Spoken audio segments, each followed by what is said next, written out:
another disappointing display, injury ravaged.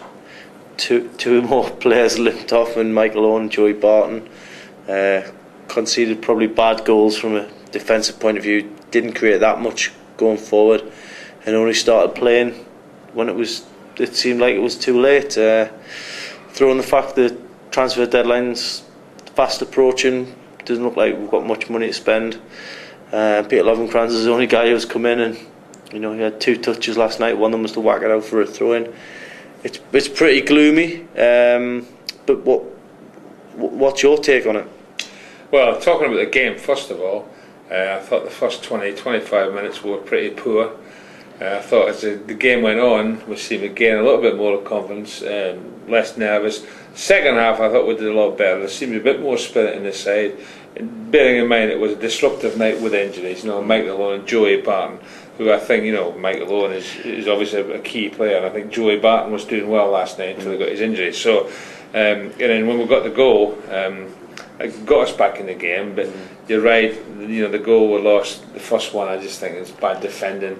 The second one, in fairness, you can turn around and say maybe this, maybe that. But I thought Bellamy, of all people, I thought he took it well. To be fair, I thought that was good. He's good, quick feet, stuck it away. Stephen Hart was going the wrong way, so I thought that was a fair enough goal. So 2-0 down, and I thought once I got back in the game, I always felt as well that Man City they're not a good side. They might spend a lot of money, but I didn't think they were a good side. They looked shaky at the back, and I probably be thinking, I'm trying to be positive here, I thought we had 2 or 3 good chances.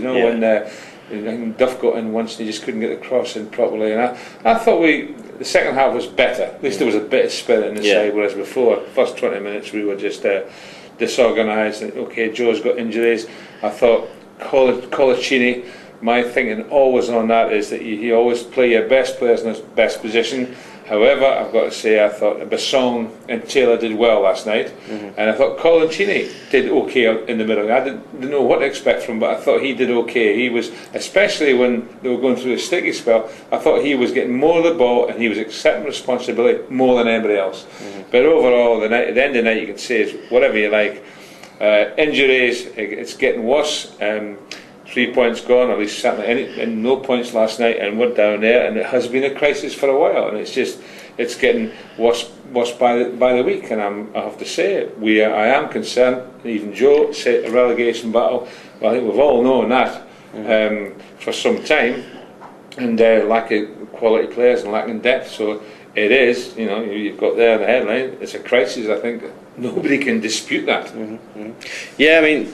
Certainly right on everything there, Bob. I mean, but, for me last night, I mean, firstly, Michael Owen, although he hasn't been playing brilliantly of late, he's still always going to get your goals. And what does that mean? You get goals, you win games, you get points. Yeah. Joey Barton, I thought, was a heartbeat of the team last night. And now he's out completely. So there's two big plus points gone. I was looking around the pitch for other things to cling on to and just to have a little bit of hope. There was nothing there, there was no evidence that Newcastle are even looking like turning the corner. Unfortunately for them, round the corner is the time we had Derby, which, as you know, from both sides, it's the biggest game of the season, isn't it? Well, yeah, and I'm only hoping that because it is the biggest game of the season, certainly for the fans and hopefully for the players, it might just lift the players. We're playing at home, there are going to be 52,000 people there, and I just hope that some of the players show enough mental strength to say, look, this is a big game, and they might get lifted by the passion. Sadly, I think some of them don't really understand what it means, because we've got quite a lot of foreign players, but I just hope that maybe they get caught up in the euphoria of playing against Sunderland. They've already been beat once by Sunderland. A little bit of revenge would be nice on our own part. So that's, if you like, what I'm clinging on to. Nothing actually very constructive there in terms of intelligent conversation, but I just feel that hopefully, and I say hopefully, I mean hopefully, because it's a very, very difficult one to predict. They're coming in the back of a win, albeit they're not much better than us, I don't think. No. So on the day, but I think losing the likes of Michael Owen, as you said earlier, he's always likely to score your goals. All his career he's done it. He's one of the best in the business. He might, as you rightly say, you might not think he's playing that well, but at least he scores goals, and that's what he's good at. I don't suppose Martin's anywhere near getting fit again. But half a chance. Yeah, okay. But again, I thought Carroll did okay. But he did okay. He didn't get the best of service, but he needs a good partner alongside him. And I thought Gutierrez trying to play alongside in the first half didn't really work. And Duff going alongside was, later on in the game. They're not strikers, Gutierrez's record for scoring goals. He doesn't really. You can see he doesn't look like scoring goals, does he? Because he doesn't really. He's not a striker. Strikers are short and sharp, nippy, and they can read the thing. He is great at going at people. Albeit I'm a little bit disappointed recently. He's not doing that enough now for me. When he first started against Manchester United, every time he picked the ball up, he was going at fullbacks. Stopped doing that a little bit now, and it's probably just because a little bit lack of confidence. And I think if you put your finger, I think there's a few players just lacking in the confidence, realising that they are in a precarious position, and that's when the top players get their head up and do it. And I think we're also maybe lacking when Michael Owen went off to prefer to Stephen Harper. He's a goalkeeper, he was skipper. I've always said it's okay, great respect for Steve, and as Shea Given was when he was skipper, but you need somebody in the middle of the park, like a centre half or a midfield player, kicking a few backsides, and giving confidence. Well, put an arm round them when they're struggling, or someone needs a kick up the backside, give them it. And other times you've got to sort of G them up. I had that. Pop Robson never ever shouted at Pop, just used to sort of say, Pop, we need you, we need someone off you. And you could see him and he would respond. Shouting it wouldn't do you any good. David Craig was opposite. He was a good player, but something was just lazy, but he would respond if you got a kick up the backside, so to speak.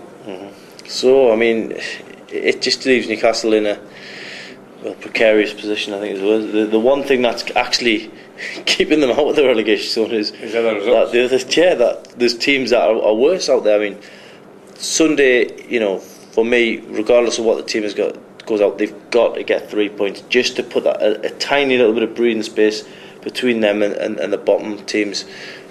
I mean, how would you? We always say you can't predict things. You'd be a rich man if you could. But how do you think it's Joe Kinnear's going to approach this one? Well, I'm sure he'll approach it as he does in all games. He'll get a hold of the team and say, right, okay, we've got a crisis here, lads. We all need to dig in. We need guys who are prepared to stick their head above the parapet. And he's got to give them a G up talk and send them out that tunnel. And then, once they hit the tunnel of 52,000 people, the atmosphere, as always, will be electric. Hopefully that just gets to them, say, right, and it gets them the right way, really fire up and get a bit of adrenaline pumping, and then they go on from there. And you're right, this is it's always difficult. I always find any game difficult to predict, especially when people say to me, what do you think the score will be? What I'm a genius?